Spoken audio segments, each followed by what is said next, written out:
Hey guys, tonight the journey leads into the leisure hours of ancient peoples, into the games they played, the stories they told, the songs they sang, and the countless ways they pursued pleasure, entertainment, and diversion from life's hardships.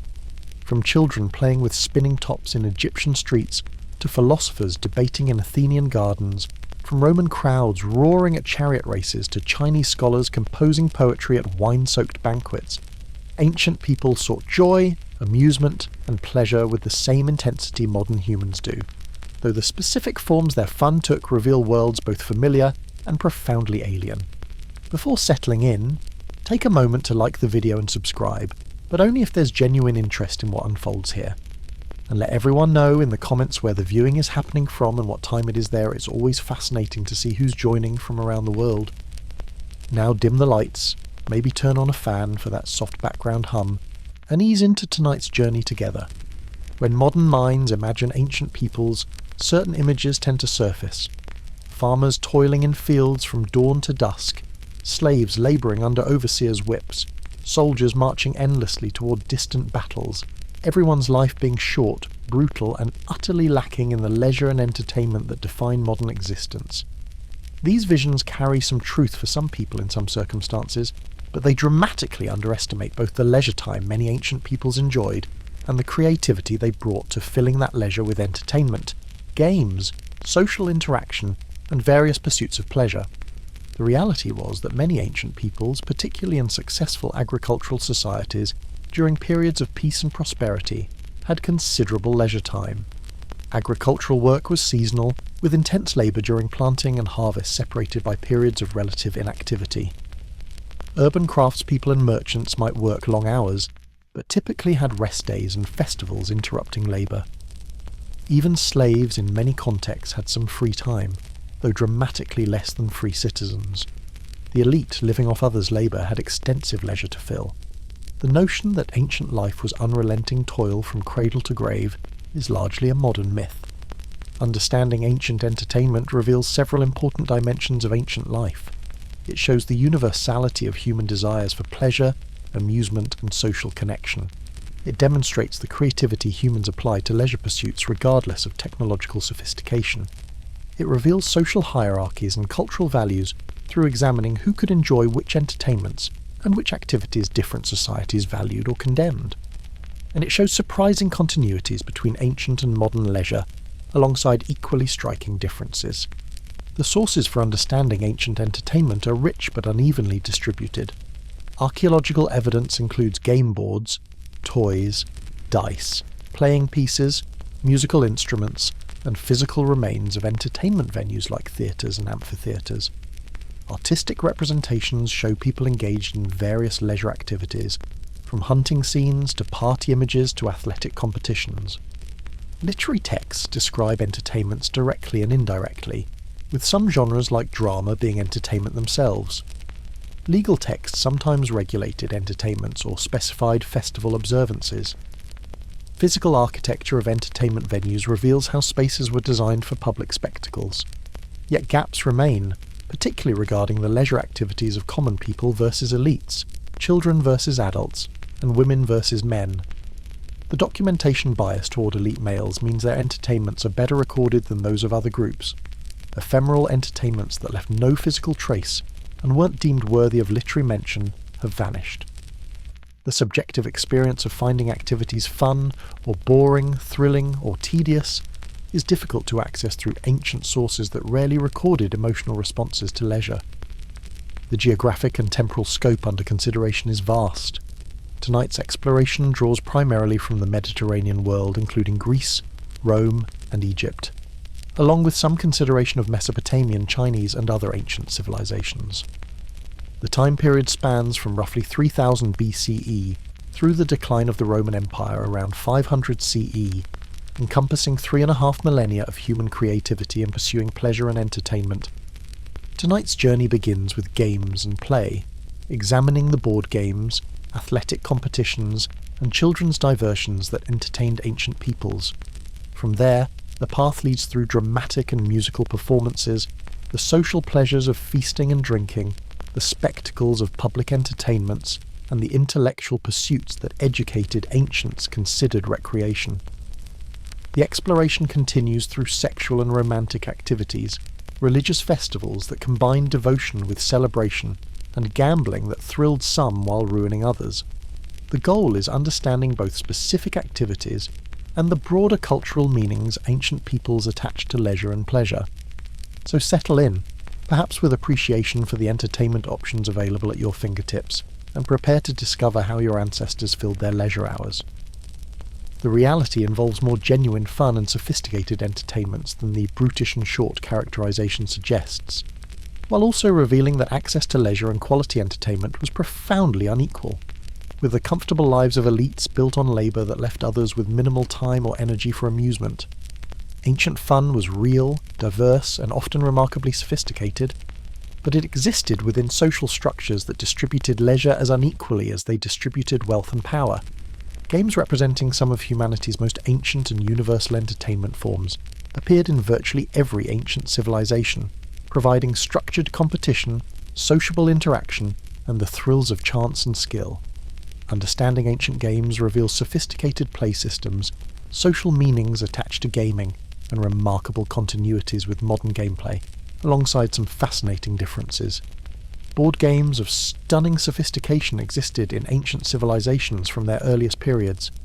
Senet, played in Egypt from around 3100 BCE, was one of the oldest known board games, with beautifully crafted game boards found in pharaonic tombs, including Tutankhamun's. The game involved moving pieces along a grid of 30 squares according to the throw of stick dice, with the goal of removing all pieces from the board first. While the exact rules have been debated by scholars, the game clearly combined luck and strategy in ways that entertained Egyptians across social classes for thousands of years. The social significance of Senet extended beyond mere entertainment. The game acquired religious associations, with the board and gameplay representing the journey through the afterlife. Tomb paintings depicted the deceased playing Senet, suggesting it was an activity expected to continue in the next world. This fusion of entertainment and religious meaning wasn't unique to Senet, but characterized many ancient games where play, ritual, and cosmology intersected. The royal game of Ur, played in ancient Mesopotamia from around 2600 BCE, represented another sophisticated early board game. Excavated game boards from Ur show elaborate decoration with lapis lazuli and shell inlays, indicating the game's prestige. Like Senet, the royal game of Ur involved racing pieces along a path according to dice throws, combining luck with strategic decisions about which pieces to move. A clay tablet from Babylon recording the game's rules, dated to 177 BCE, has allowed modern reconstruction of gameplay, showing remarkable longevity of gaming traditions. Go, originating in China possibly as early as 2000 BCE, though more reliably documented from around 500 BCE, represented a game of pure skill without luck elements. Two players place stones on a grid, attempting to surround territory and capture opponents' pieces. The game's simple rules produced extraordinary strategic complexity, with strong players developing advantages through deep calculation and pattern recognition. Go became associated with scholarly cultivation and intellectual sophistication in Chinese culture, marking it as a prestigious activity. The ancient Greeks developed numerous board games, though the details of many are obscure. Pateia, mentioned by various ancient authors, involved moving pieces on a board with the goal of capturing opponents through surrounding them. The game seems to have been purely strategic, like checkers or chess. Plato mentions Pateia in the Republic, suggesting it was well known among educated Athenians. Other Greek games included Cephos and various dice games combining luck with placement strategy. Roman gaming borrowed heavily from Greek traditions while adding distinctive elements. Latrunxuli, Soldiers, was a strategy game resembling chess, where pieces representing military units moved on a grid attempting to capture opponents. The game's military associations made it respectable entertainment for soldiers and commanders. Duodecim Scripta, 12 marks, resembled backgammon, with players racing pieces off a board according to dice throws while attempting to block opponents. Dice themselves were ancient gaming implements found across virtually all civilizations. The earliest known dice date to around 3000 BCE in Mesopotamia, made from various materials including bone, ivory, stone, and ceramic. The six-sided cube die, with opposite faces summing to 7, became standard in Mediterranean world, though other die types existed. Knuckle bones from sheep and goats, with their 4 naturally distinct faces, served as dice in many contexts, particularly among Greeks. The appeal of dice gambling was universal and persistent despite frequent moral condemnation from various authorities. The randomness of dice throws provided excitement and levelled play between differently skilled opponents. The unpredictability created dramatic moments of triumph or disaster, as fortunes shifted on single throws. Yet dice's association with gambling made gaming controversial, with various civilizations attempting to regulate or restrict dice play to limited contexts. Chess appeared later than the games mentioned above, developing in India around the 6th century CE as chaturanga. While technically falling outside the purely ancient period focus, chess's precursors and the spread of chess into Persia, and eventually the Islamic world by the end of antiquity, makes it worth noting. The game's strategic depth and military metaphors made it enormously popular among educated classes throughout Asia and eventually Europe. Mankalaya games, involving moving stones or seeds between pits according to specific rules, were played across Africa and Asia from ancient times. The games varied considerably in specific rules but shared family resemblances. Archaeological evidence suggests great antiquity for Mancala-type games, with some scholars arguing for origins around 3000 BCE, though dating is uncertain. The games remained popular partly because they required minimal equipment, just pits dug in ground and stones or seeds as pieces. Children's games included simpler versions of adult board games, alongside games designed specifically for young players. Knucklebones games, similar to modern jacks, entertained Greek and Roman children, who tossed and caught the bones in various patterns. Marbles made from clay, stone, or glass served as toys and game pieces. Hoops rolled with sticks provided exercise and entertainment. Ball games using balls of various sizes and materials were universal across cultures. The social contexts of gaming varied by game type and social class. Elite men gathered in homes or public spaces to play sophisticated strategy games, with gaming providing opportunities for socializing, conversation, and demonstrating intelligence. The symposium in Greece or convivium in Rome might include gaming alongside drinking and discussion. Public spaces had areas where men gathered to play, with onlookers watching and commenting. Gaming created social bonds through shared activity and competitive interaction. Women's gaming occurred primarily in domestic contexts, with fewer public gaming opportunities. Elite women might play board games with family members or female companions. The social restrictions limiting women's public presence naturally limited their access to public gaming spaces dominated by men. Yet women weren't excluded from gaming entirely. Just from certain public contexts and competitive environments, men monopolized. Gambling on games occurred at all social levels despite legal and moral restrictions in many societies. Roman law periodically prohibited gambling except during Saturnalia festival, though enforcement was lax. The Church Fathers condemned gambling as morally corrupting, particularly when it led to financial ruin. Islamic law prohibited games of pure chance, maysir, while allowing games of skill. Despite these restrictions, gambling persisted because of its intrinsic appeal and the difficulty of enforcement. The professional gamblers and gaming houses existed in major cities, providing venues for serious gambling despite legal prohibitions.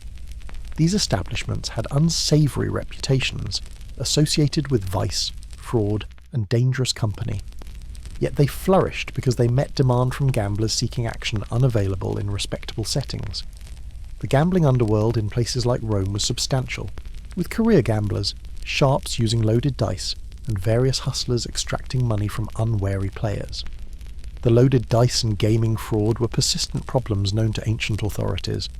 Loaded dice weighted to favour certain numbers have been found archaeologically, showing that cheating was common enough to merit investment in fraudulent equipment. Literary sources mention various forms of gaming fraud, from manipulated dice to collusion between players to outright robbery of winners.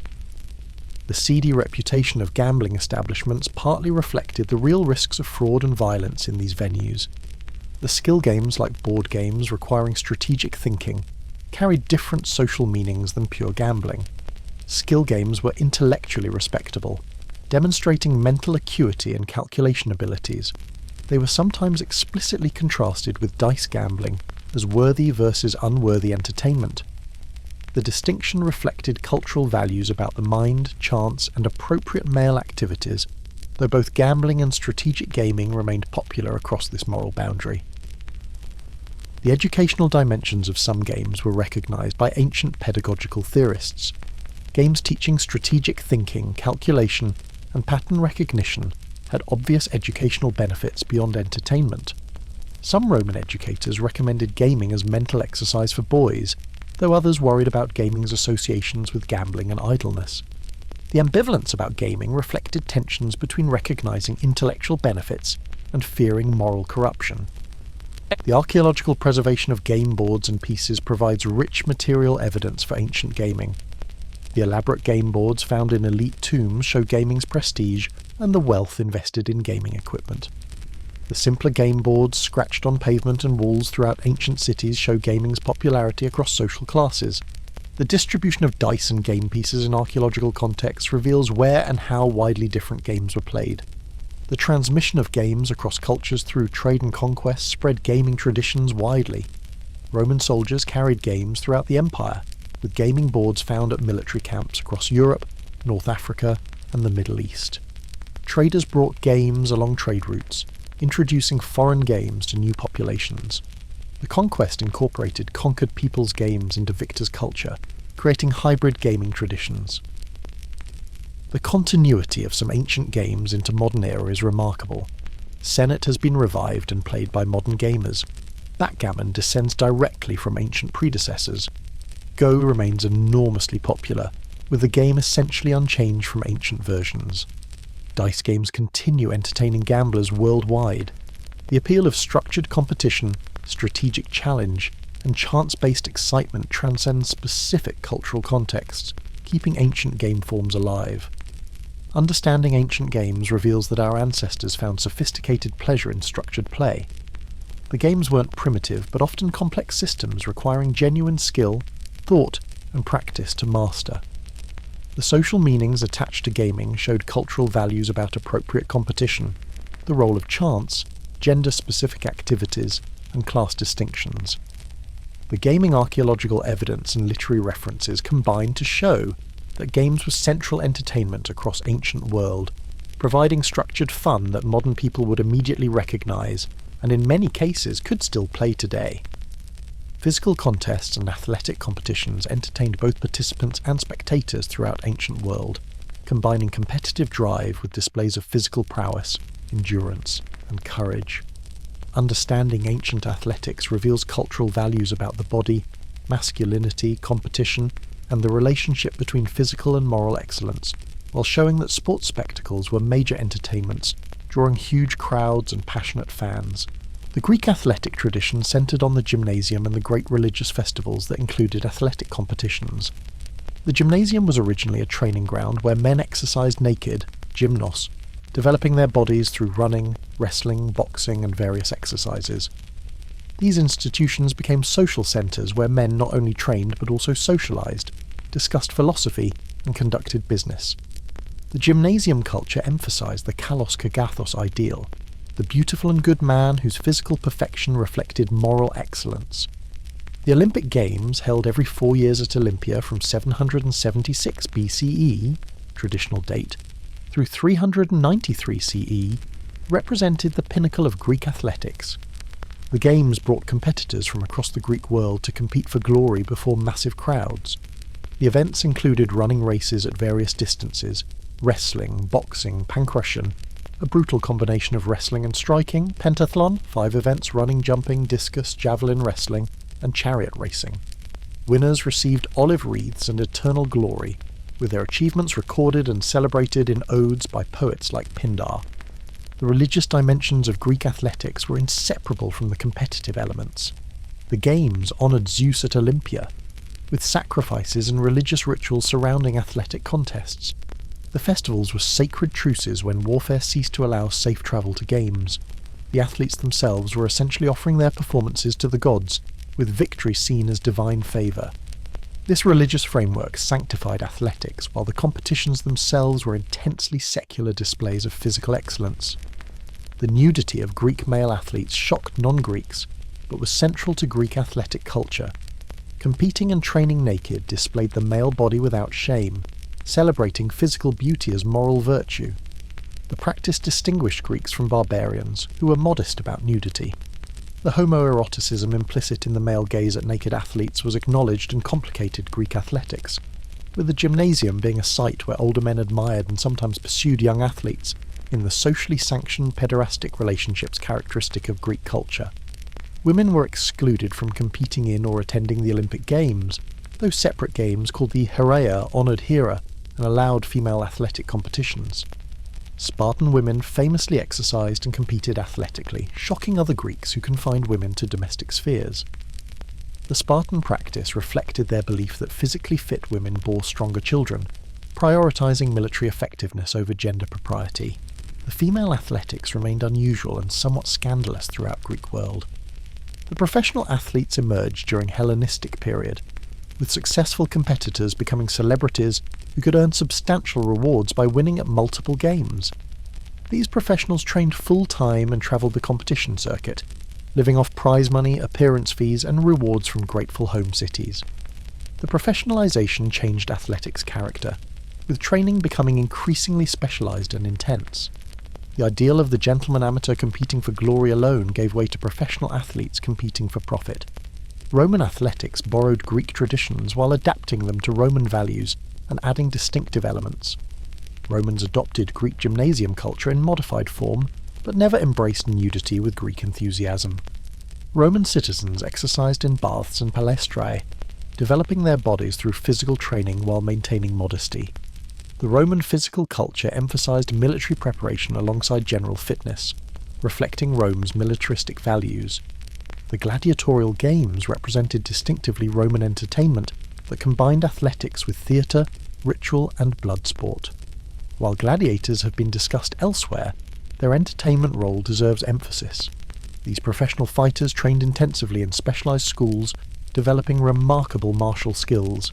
Their public combats drew enormous crowds to amphitheatres throughout the empire.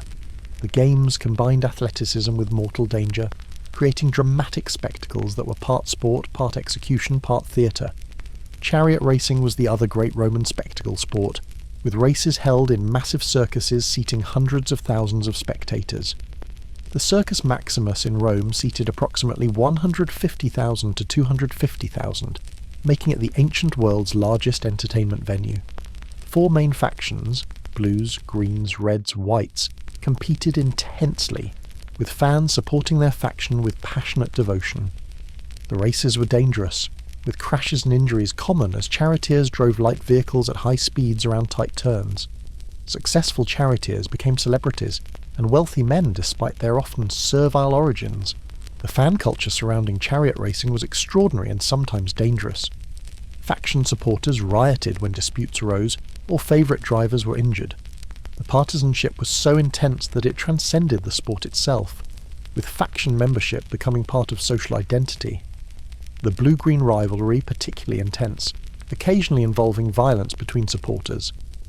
The Nika riots in Constantinople in 532 CE, triggered partly by faction tensions, nearly toppled the Emperor Justinian and left tens of thousands dead.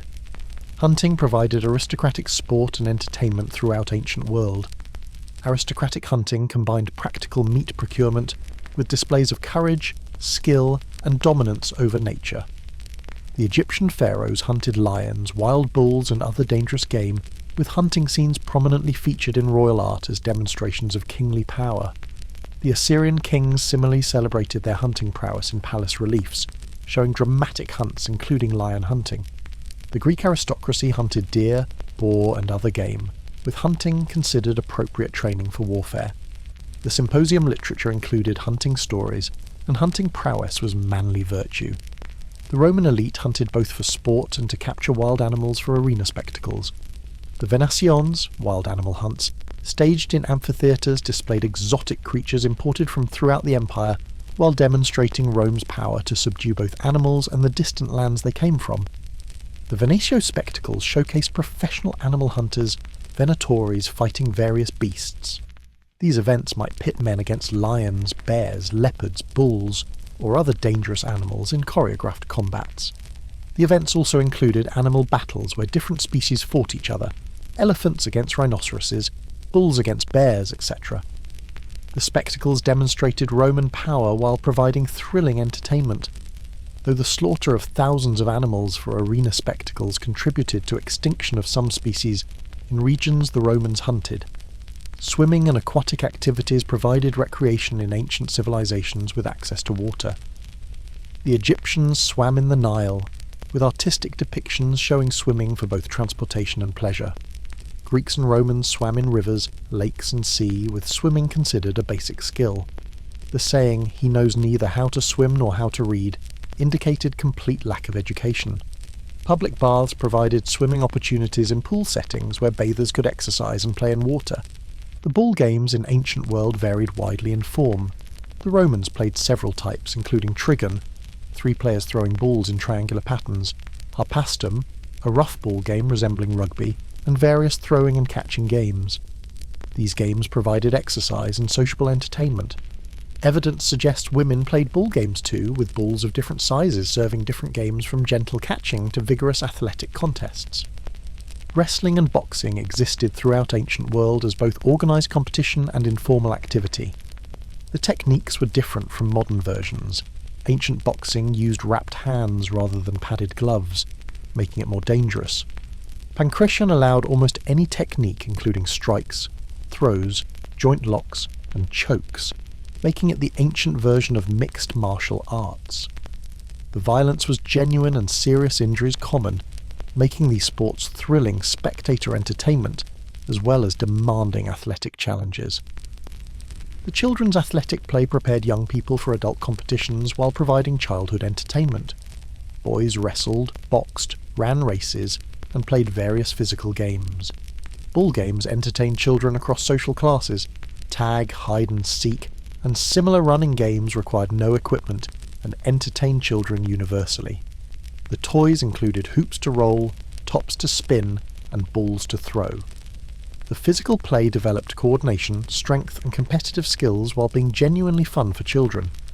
The educational dimensions of athletics in Greek culture particularly meant that physical training was integrated into broader education for citizen boys. The gymnasium was where bodies and minds were both developed, with physical training complementing intellectual education.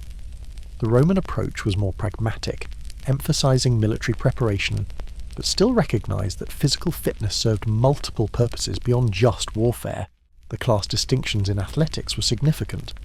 Elite athletics, whether Greek Olympic events or Roman chariot racing, required leisure time for training and resources for equipment and travel. Common people might watch, but couldn't compete at highest levels. The professional athletes in later periods crossed class boundaries through athletic excellence, but access to training and opportunity remained stratified. Slave gladiators and charioteers could achieve fame, but remained enslaved despite their celebrity. The gender distinctions were even more severe. Women were generally excluded from athletics beyond childhood play and the unusual Spartan practice. The explanation varied by culture, but centred on bodily modesty, proper feminine behaviour, and beliefs that physical exertion was inappropriate for female bodies. The few female athletics that existed occurred separately from male competitions and with minimal social recognition. The violence and danger of some ancient athletics exceeded modern sport in most regards. The combat sports sometimes resulted in deaths, particularly in gladiatorial contests explicitly intended to be lethal. Even sports, like chariot racing, regularly killed competitors. The ancient tolerance for sporting violence reflected different values about bodies, death, and appropriate entertainment. While some moralists condemned this violence, it remained popular with masses throughout the ancient period. Understanding ancient athletics reveals that physical competition and prowess were central cultural values manifested through diverse sports and games. The entertainments ranged from relatively safe ball games to deadly gladiatorial combats, from elite Olympic competitions to neighbourhood wrestling matches. The commonality was that physical excellence entertained both performers and audiences, providing excitement, drama, and opportunities for displays of skill and courage that ancient peoples valued highly and watched enthusiastically. The performing arts, theatre, music, dance, and storytelling provided entertainment that was simultaneously artistic expression, religious ritual, and social commentary. Understanding ancient performance traditions reveals sophisticated dramatic arts, complex musical cultures, and the central role of performed narrative in ancient life, while showing how performance entertained, while also shaping cultural values and collective identity. Greek theatre originated in religious festivals honouring Dionysus, god of wine, revelry and transformation. The dramatic performances at festivals in Athens and other cities combined religious observance with entertainment, artistic expression, and civic participation. The audience of thousands watched tragedies exploring mythological narratives and human suffering, comedies satirising contemporary society and politics, and eventually satyr plays providing bawdy comic relief. The performances were elaborate productions involving masked actors, choruses singing and dancing, musical accompaniment, and sophisticated staging. The tragedies of Aeschylus, Sophocles, and Euripides explored profound human questions through mythological narratives. These plays examined fate, justice, family loyalty, divine power, human suffering, and moral complexity through stories of Oedipus, Agamemnon, Medea, and other mythological figures. The performances were emotional experiences, with audiences weeping at tragic suffering and contemplating the moral questions raised. The catharsis that Aristotle described as tragedy's effect was simultaneously entertainment and psychological purgation, pleasure mixed with pain. The comedies of Aristophanes and other comic playwrights satirized Athenian politics, society and culture with astonishing freedom. Politicians, generals, philosophers and poets were mocked mercilessly in plays performed before citizen audiences. The comic license extended to crude sexual humour, scatological jokes, and political satire that would be considered actionable libel in less free societies. The comedies entertained while providing social commentary and participating in democratic discourse through laughter and ridicule. The theatre as civic institution reflected democratic Athenian culture's values. The attendance was open to citizens, and possibly women, though this is debated, with the state subsidising poor citizens' admission. The dramatic festivals were major social events where the community gathered to watch their myths performed, their society satirised, and their values explored. The theatre participation, as audience, performer or patron, was part of citizenship itself. The tragic and comic masks actors wore served multiple functions, amplifying voices through megaphone-like mouthpieces, allowing single actors to play multiple roles, and creating archetypal characters through standardised expressions. The mask's effect was to distance the performer from the character, while making the character's emotional state immediately legible to audiences in large outdoor theatres. The masked performance created distinctive aesthetic recognised as essentially theatrical. The chorus's role in Greek drama provided commentary, background and community voice. The choreographed singing and dancing of the chorus added spectacle, while offering perspectives on dramatic action. The choral odes between episodes allowed reflection on preceding action, and provided beautiful lyric poetry that was integral to the dramatic experience. The chorus represented both community values and provided artistic variety within the dramatic structure. Roman theatre borrowed extensively from Greek traditions while developing distinctive genres. Roman tragedy followed Greek models but often emphasised rhetorical display over subtle characterisation. Roman comedy, particularly plays by Plautus and Terence, provided entertaining portraits of domestic life, clever slaves, young lovers, and miserly fathers. These comedies influenced later European theatre profoundly, establishing stock characters and comic situations that have endured into modern times. The pantomime emerged as distinctively Roman performance form in the imperial period. A single masked performer enacted entire narratives through dance and gesture, while musicians and chorus provided accompaniment and vocalization. The pantomime told mythological stories through physical performance, with stars achieving celebrity comparable to modern film actors. The form's emphasis on visual spectacle and physical prowess made it popular entertainment accessible even to those who couldn't follow complex dramatic dialogue. The mime represented another Roman theatrical form, featuring unmasked performers in loosely plotted comic scenarios, often involving adultery, beatings, and crude physical comedy. Unlike pantomime's mythological dignity, mime was lowbrow entertainment appealing to common audiences through slapstick and sexual humour. Female performers appeared in mime, unlike higher dramatic forms where men played all roles. The disreputable associations of mime reflected and reinforced its low-class appeal. Music was fundamental to ancient life, providing entertainment in diverse contexts from religious ceremonies to private gatherings to public celebrations. Unfortunately, ancient music is lost beyond fragmentary notations and reconstructions, as the oral tradition didn't preserve actual sounds, and ancient notation systems are only partially understood. Yet the literary and artistic evidence shows that music was ubiquitous and highly valued entertainment. The ancient Greek music theory influenced Western music profoundly, with concepts like scales, modes, and musical intervals being Greek contributions. The musical modes, Dorian, Phrygian, Lydian, etc., were thought to affect listeners' emotions and characters differently, with Plato recommending some modes as appropriate for citizen education, while condemning others as corrupting. The belief in music's ethical power reflected deeper Greek ideas about the relationship between harmony, order, and virtue. The instruments of ancient music varied widely across cultures. The Greek lyre and kithara, stringed instruments, provided accompaniment for poetry and solo performances. The aulos, a reed instrument, often incorrectly called flute, had passionate emotional associations contrasting with the lyre's rational dignity. The Romans adopted these instruments while adding others, including various wind instruments, percussion, and the hydraules, water organ, a complex instrument using water pressure to force air through pipes. The social context for music included religious ceremonies, dramatic performances, symposia, military marches, work songs, weddings, funerals, and private entertainment. Professional musicians entertained at wealthy households' gatherings. Street musicians performed in marketplaces. Religious ceremonies incorporated specific musical elements appropriate to particular deities. The ubiquity of music meant that ancient peoples heard live music regularly in ways that have no modern equivalent, despite modern music's apparent omnipresence. Dancing accompanied music in many contexts, with dance being respectable entertainment in religious and celebratory settings, while also having associations with sexuality and lower-class entertainment that made some forms scandalous. Religious dances honoured deities, with specific movements appropriate to particular gods. Social dancing occurred at celebrations and festivals. Theatrical dancing formed part of dramatic performances.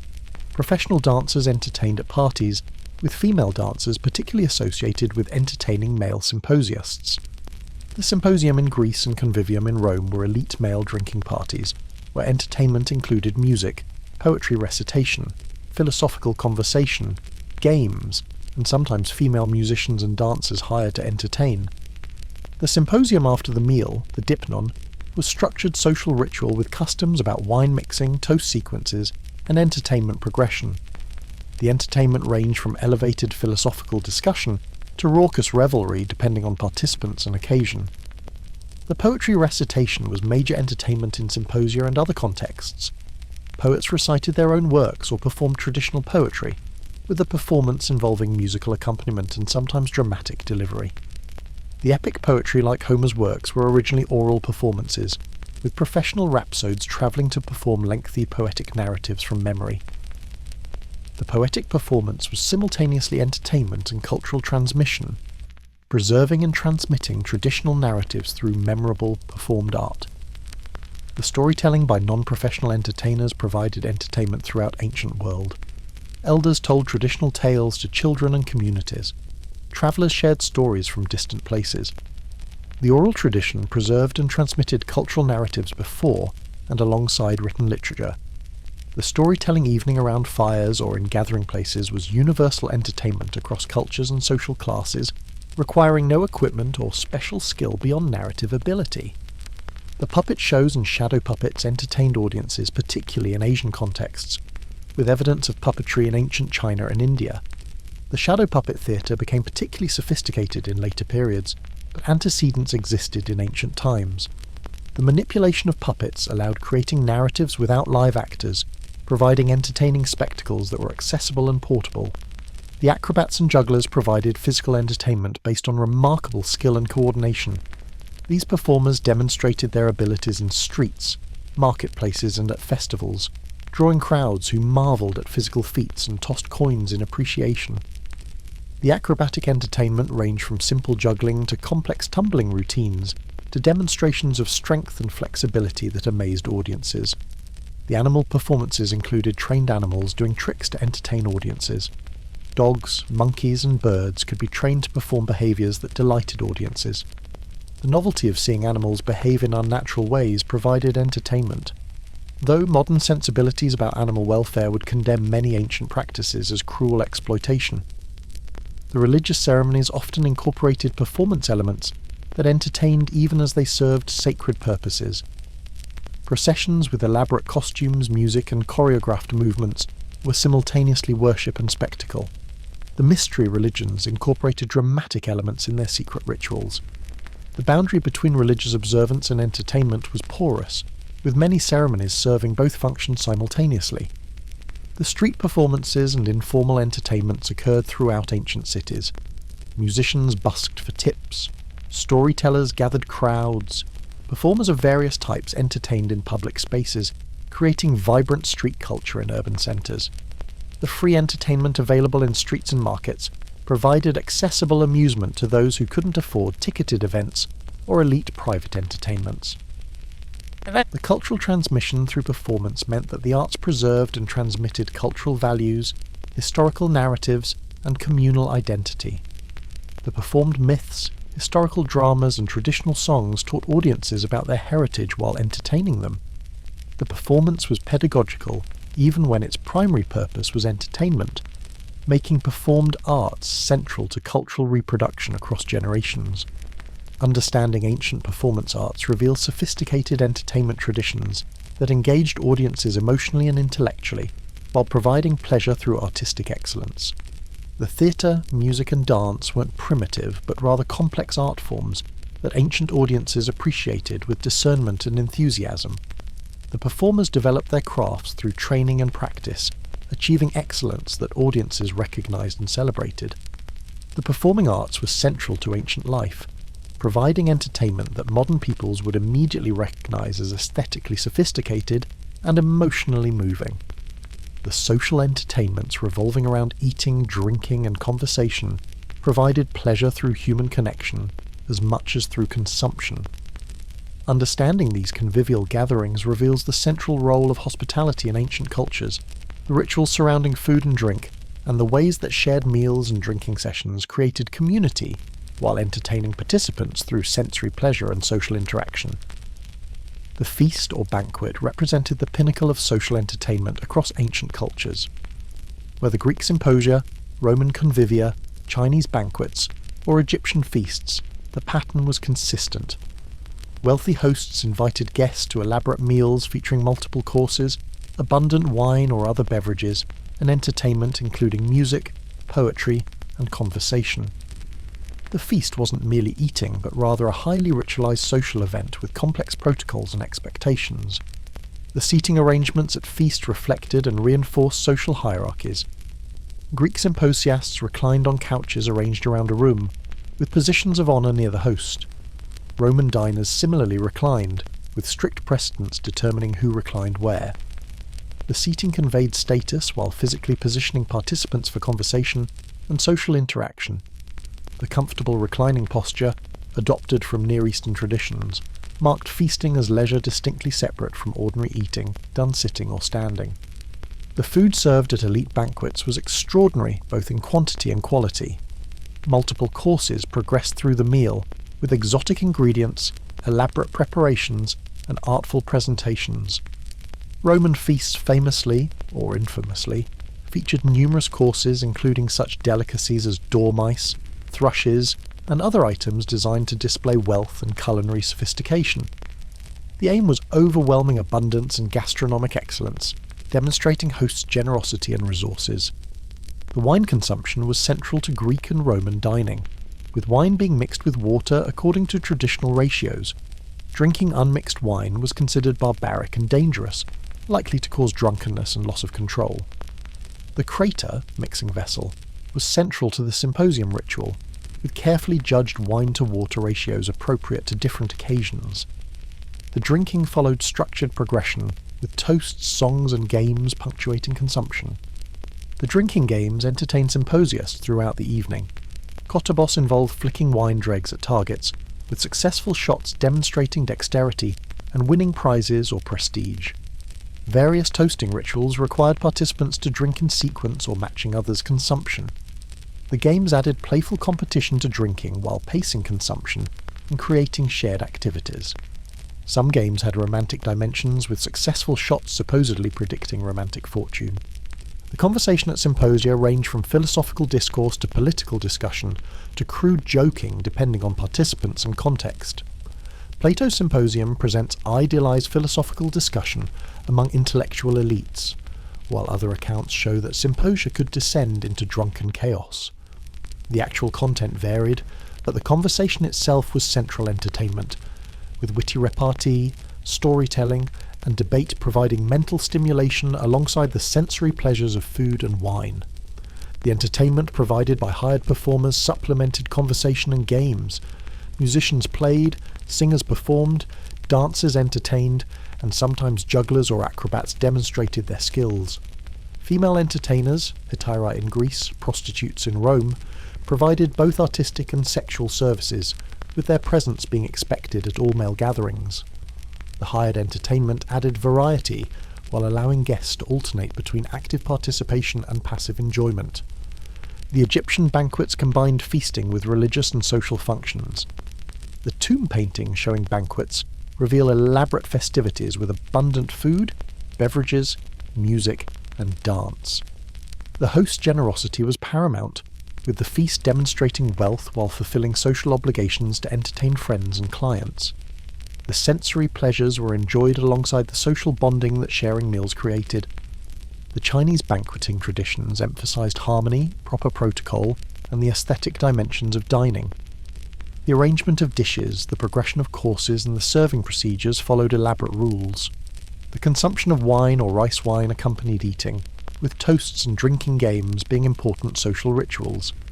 Poetry composition during banquets became a valued entertainment, with educated guests crafting verses celebrating the occasion, the season, or philosophical themes. The taverns and drinking establishments provided venues for common people's social entertainment. These establishments range from barely respectable to overtly disreputable, with varying levels of food quality, beverage selection, and clientele respectability. The tavern provided space for workers to socialise, drink, gamble, and escape domestic responsibilities. The atmosphere was convivial if rough, with friendships forming and business conducted alongside consumption. The public banquets at festivals provided mass entertainment through communal feasting.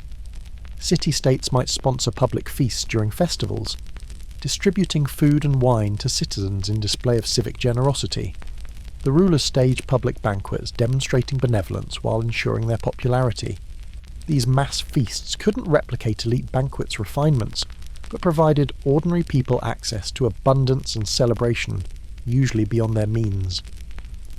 The religious dimensions of feasting were significant, with many meals incorporating sacred elements. Animal sacrifices were followed by communal consumption of the sacred meat, creating feasts that were simultaneously religious ritual and social entertainment. The Christian Eucharist evolved from Jewish Passover meal through early Christian agape feasts into the ritual communion, showing religious meals' evolution. The boundary between sacred and social eating was often unclear, with meals serving both purposes simultaneously. The gender dynamics of social drinking and feasting were complex and varied by culture. In Greece, respectable women generally didn't attend symposia, which were male-only affairs, possibly including female entertainers. Roman women might attend convivia with husbands, though all male drinking parties also occurred. The gendered access to convivial entertainment reflected broader social structures, controlling women's movements and activities. Women's social drinking and feasting occurred in separate contexts, less well documented in surviving sources. The social obligations and reciprocity surrounding feasting created networks of mutual obligation. Accepting an invitation to feast created expectation of reciprocation, either through hosting return feast or through other means of supporting the host. The exchange of hospitality bonded families and friends, while creating hierarchies where those who hosted more lavishly established superior social positions. The competitive element in feast-giving drove escalating displays of generosity and wealth. The etiquette surrounding feasting included complex rules about proper behaviour, conversation topics, drinking pace, and departure timing. Breaking etiquette could cause social embarrassment or offence. The educated person needed to know proper protocols for different types of gatherings. The etiquette served to distinguish refined participants from bores, while creating shared expectations that made social interaction predictable and comfortable. The drunkenness and excess at feasts were simultaneous dangers and sometimes goals. The symposium could provide space for temporary release from social constraints, with drunkenness excusing behaviour that would be unacceptable when sober. Yet excessive drinking was condemned by moralists who saw it as loss of rational control. The ancient sources show ambivalence about drinking, recognising social pleasures while warning against excess. The hangover remedies and ongoing drinking the next day showed that ancient drinkers faced the same consequences modern drinkers do. Various remedies were proposed for hangovers, with varying effectiveness. Some drinkers continued drinking to ward off hangover, creating the hair of the dog approach still familiar today. The physical consequences of enthusiastic drinking couldn't be avoided despite the social pleasures that motivated consumption. The economic dimensions of social eating and drinking were substantial. Hosting elaborate feasts required significant resources, limiting such entertainment to the wealthy. The professional caterers, cooks, musicians, and other entertainers derived livelihoods from feast culture.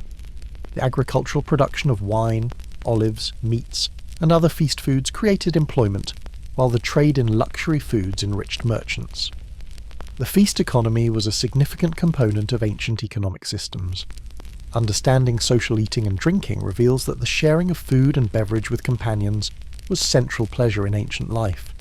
The sensory pleasures of taste and intoxication combined with social pleasures of conversation and company created entertainment that ancient peoples valued highly.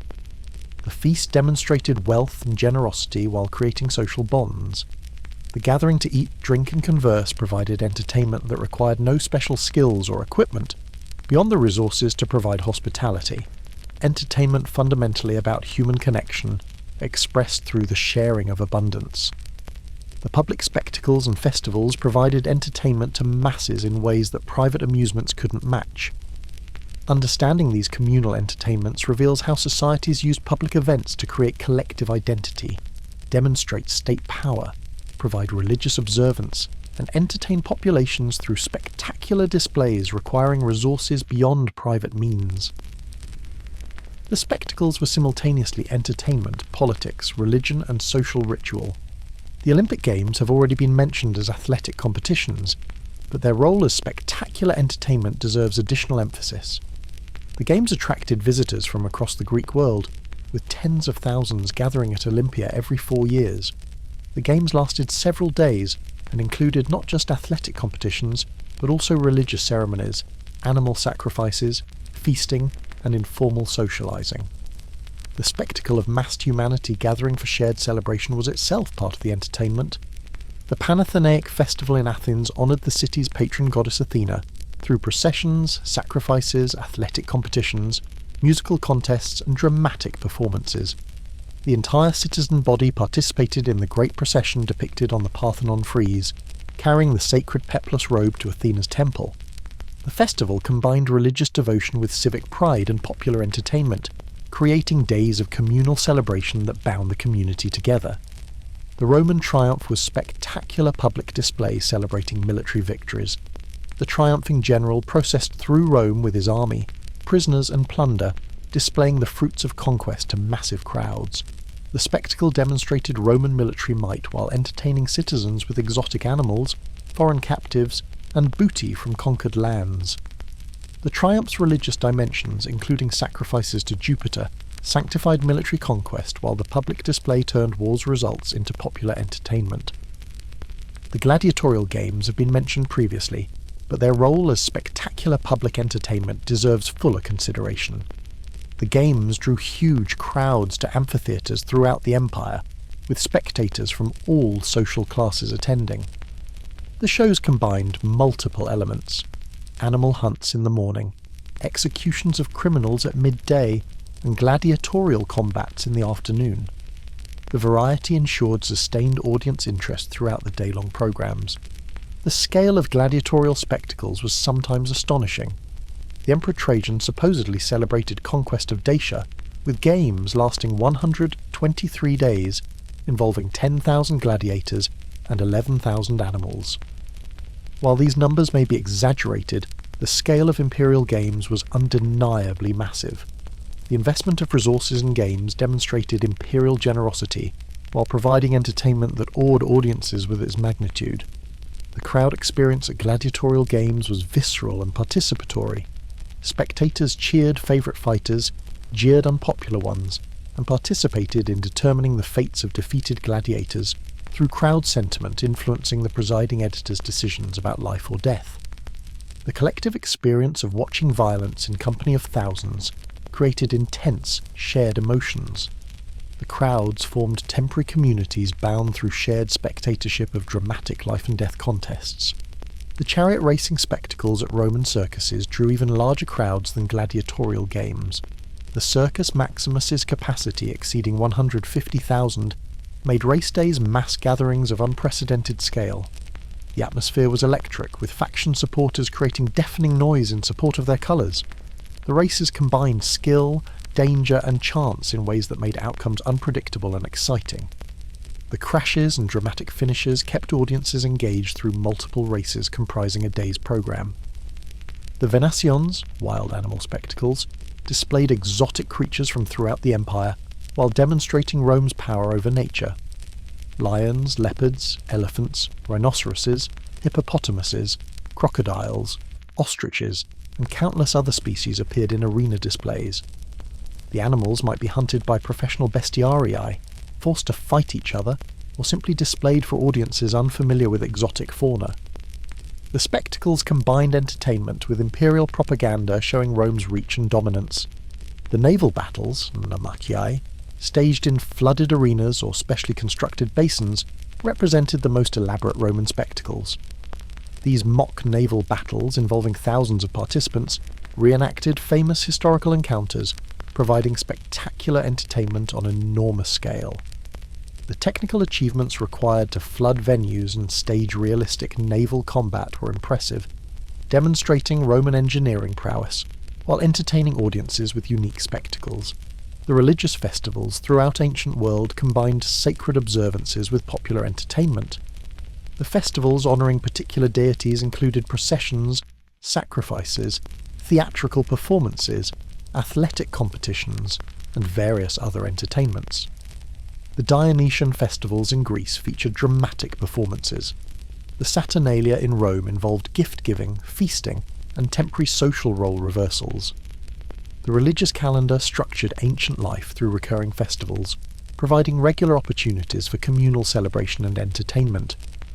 The carnival-like atmospheres during festivals allowed temporary relaxation of normal social rules. The Saturnalia permitted slaves temporary freedoms, masters serving slaves during banquets, and general revelry that would be unacceptable in ordinary circumstances.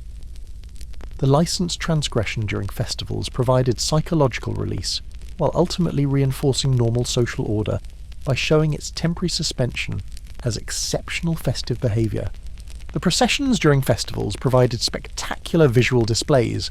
The processions might include images of deities carried on litters, priests in ceremonial garments, musicians and dancers, citizens in organised groups, decorated floats or platforms, animal sacrifices being led to altars, offerings and ritual objects.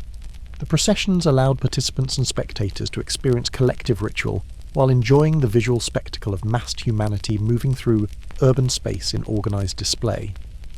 The theatrical competitions during festivals provided day-long dramatic performances free to citizens.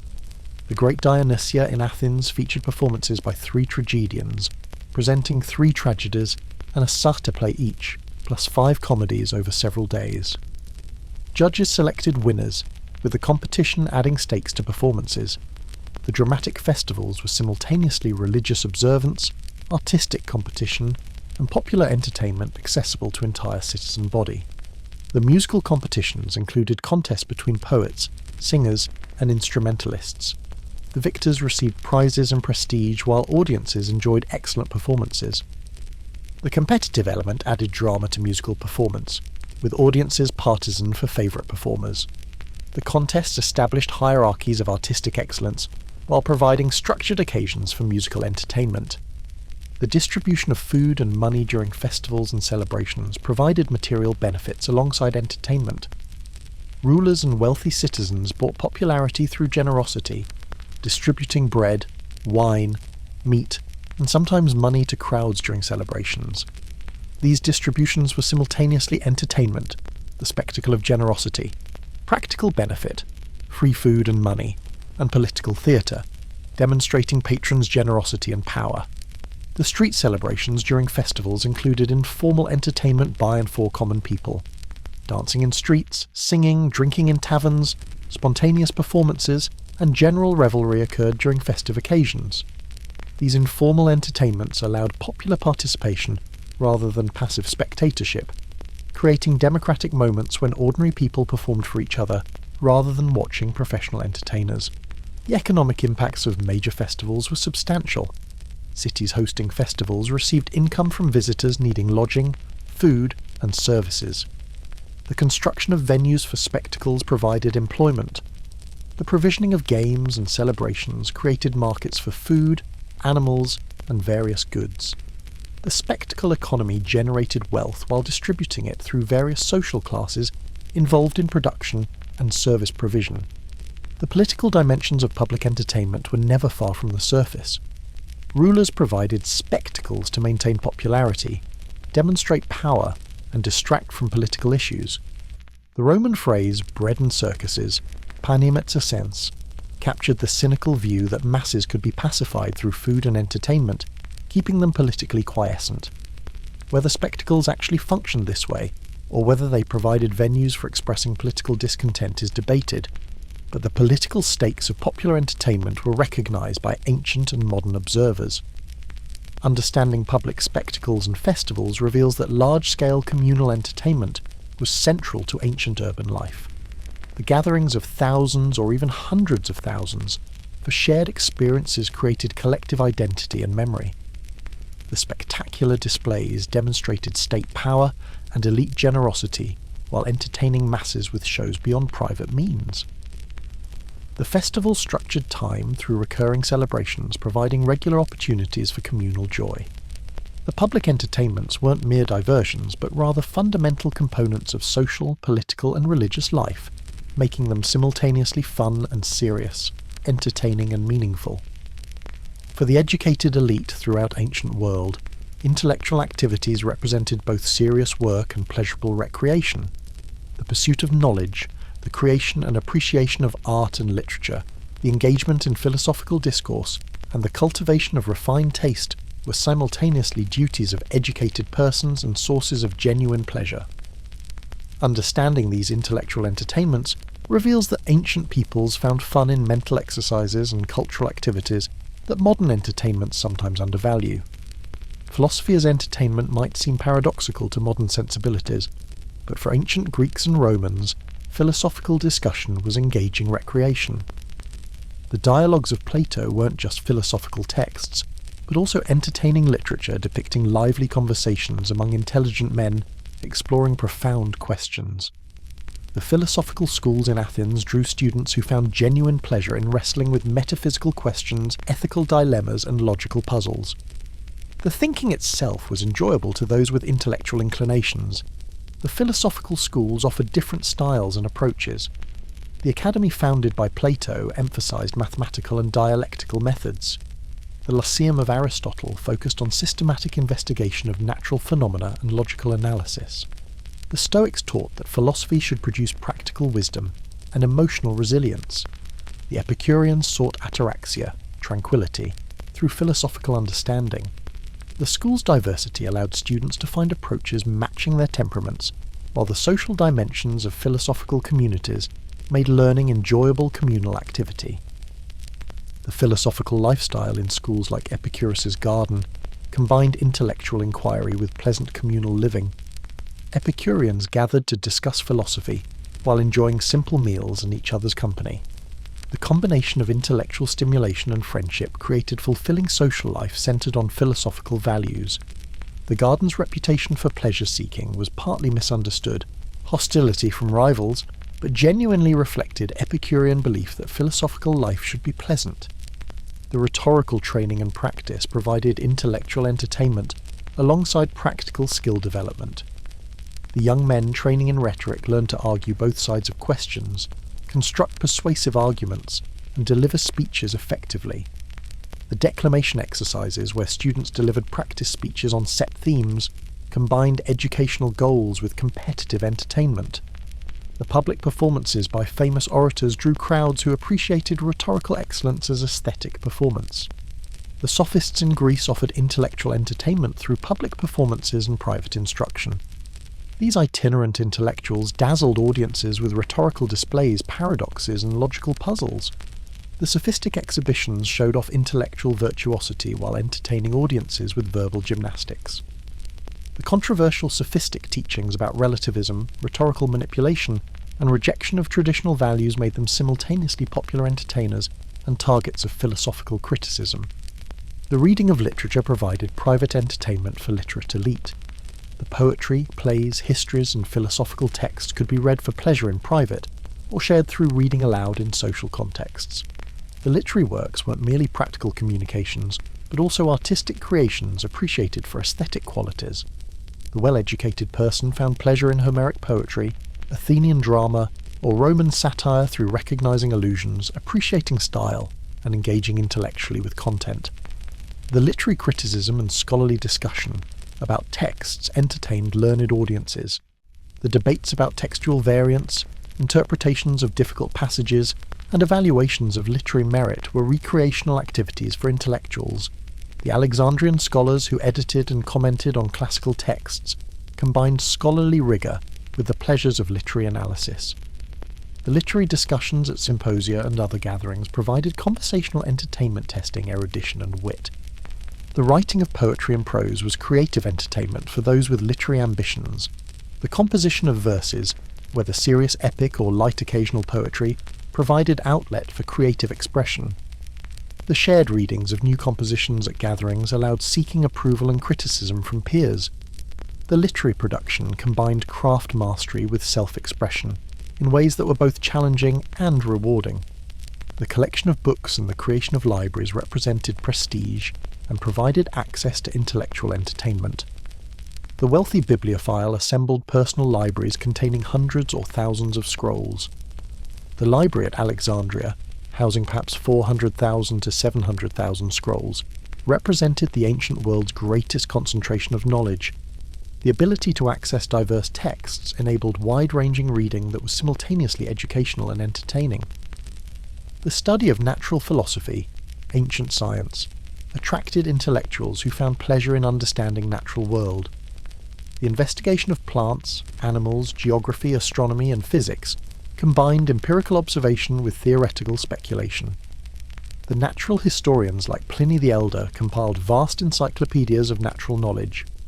While modern standards judge ancient science as limited, practitioners found genuine intellectual excitement in their inquiries. The mathematical investigations entertained those with appropriate inclinations. Greek mathematics reached sophisticated levels, with Euclid's geometry, Archimedes' mechanical insights, and Apollonius's work on conic sections representing substantial achievements. The puzzle-solving aspects of mathematics, the satisfaction of rigorous proof, and the discovery of new relationships provided intellectual pleasures to mathematically inclined scholars. The astronomical observations and calculations combined religious, practical, and intellectual dimensions. The tracking of celestial movements, the prediction of eclipses, and the understanding of cosmic patterns engaged human curiosity, while serving practical needs for calendar making and navigation. The astronomers found satisfaction in discovering patterns and making accurate predictions, intellectual achievements that were simultaneously useful and intrinsically interesting. The artistic appreciation and criticism provided aesthetic entertainment. The educated person could appreciate sculptural excellence, architectural achievement, and artistic innovation. The critical discussion of art's merits, comparing different artists and styles, debating aesthetic principles, and evaluating new works was recreational activity, demonstrating cultural sophistication. The travelogues and geographic writings entertained armchair travellers with descriptions of distant lands. The accounts of exotic peoples, strange customs, and geographical wonders provided vicarious travel experiences. The genre combined factual reporting with entertaining embellishment, creating appealing narratives that satisfied curiosity about the wider world while providing entertainment through interesting stories. The antiquarian and historical investigations appealed to those interested in the past. The recovery of ancient knowledge, the explanation of traditional practices, and the investigation of historical events satisfied curiosity while providing intellectual challenges. The historical writing combined literary artistry with scholarly research, creating works that were simultaneously entertaining narratives and serious historical inquiries. The dinner party conversation among educated elite could range across all these intellectual topics and more. The well-educated person could discuss philosophy, literature, history, science, and art, while making witty observations and clever arguments. The conversational ability was social skill, providing entertainment to participants and demonstrating cultural capital. The pleasures of intelligent conversation among educated peers was valued entertainment requiring no equipment beyond minds, stocked with knowledge and rhetorical skills to express it engagingly. The collection and classification activities satisfied human impulses toward ordering and understanding. The natural history collections of specimens, the libraries of organised texts, and the catalogues listing and describing various phenomena provided intellectual satisfaction through creating order. The collector's pleasure in acquiring, organising and displaying collections was simultaneously scholarly activity and personally fulfilling recreation. The class limitations of intellectual entertainment were severe. Literacy rates were probably 10 to 15% in best cases, with far lower rates outside urban elite. The leisure time required for intellectual pursuits was available primarily to wealthy who didn't labour for living. The exclusion of women from higher education meant intellectual activities were predominantly male domains. The intellectual entertainments, while genuinely pleasurable to participants, were elite activities inaccessible to vast majority. Understanding intellectual and cultural pursuits as entertainment reveals that ancient peoples found genuine pleasure in mental exercises and artistic appreciation. The thinking, discussing, reading and creating weren't merely duties but sources of enjoyment for those with access to education and leisure. The intellectual life offered satisfactions different from physical or sensory pleasures, but nonetheless real for those who pursued them. The ancient world's intellectual achievements weren't produced solely through grim determination, but also through the pleasure smart people found in thinking hard about interesting questions. As the sun sets on the ancient world, as the last game board is packed away, the final theatrical mask removed, the symposium's last toast drunk, and the festival crowds dispersed, reflection on ancient entertainment reveals fundamental continuities in human nature, alongside fascinating historical particularities. The ancient peoples sought fun, pleasure and diversion with the same intensity modern humans do, though the specific forms their entertainments took reflect their distinctive cultures, technologies, and social structures. The variety of ancient entertainments was extraordinary, ranging from simple children's games to elaborate imperial spectacles, from intellectual philosophical discussions to bloody gladiatorial combats, from private dinner parties to mass public festivals. This diversity shows human creativity in pursuing pleasure across every available dimension: physical, mental, social, aesthetic, sensory, and spiritual. The impulse toward entertainment and the invention of diverse amusements is recognizable, human universal transcending specific cultural contexts. The social functions entertainment served extended beyond mere diversion. The games and sports taught competitive values and physical skills. The theatre explored moral questions while entertaining. The festivals created communal identity and cohesion. The feasting established social bonds and hierarchies. The spectacles demonstrated state power while placating masses. Entertainment was simultaneously fun and serious, pleasure and purpose, diversion and meaning-making. The class stratification of entertainment access was profound and systematic. The wealthy had extensive leisure and resources for expensive entertainments. The poor had limited free time and accessed cheaper or free amusements. The elite attended exclusive symposia, while common people gathered in taverns. The aristocrats hunted exotic game while commoners couldn't afford horses or weapons. The inequality in leisure and entertainment reflected and reinforced broader social hierarchies. The gender dimensions were equally significant. Men's entertainments included many activities forbidden to women: the gymnasium, symposia, hunting, certain festivals and public entertainments. Women's entertainments were predominantly domestic and constrained by modesty expectations. The gender segregation in leisure reflected patriarchal structures, confining women to domestic spheres, while men dominated public life, including public entertainment. The age-specific entertainments showed recognition of childhood as distinct life stage with appropriate play. Children's toys, games, and activities were often miniature versions of adult activities, preparing young people for adult roles while providing age-appropriate fun. The educational dimensions of play were recognised, with games teaching skills and values alongside providing entertainment. The religious dimensions of many entertainments show the integration of sacred and secular in ancient life. Festivals honoured gods while entertaining participants. Athletic competitions took place in religious contexts. Dramatic performances grew from religious rituals. The boundary between religious observance and entertainment was porous, with many activities serving both purposes simultaneously. The modern secular entertainment is distinctive historically. Most pre-modern entertainment had religious dimensions.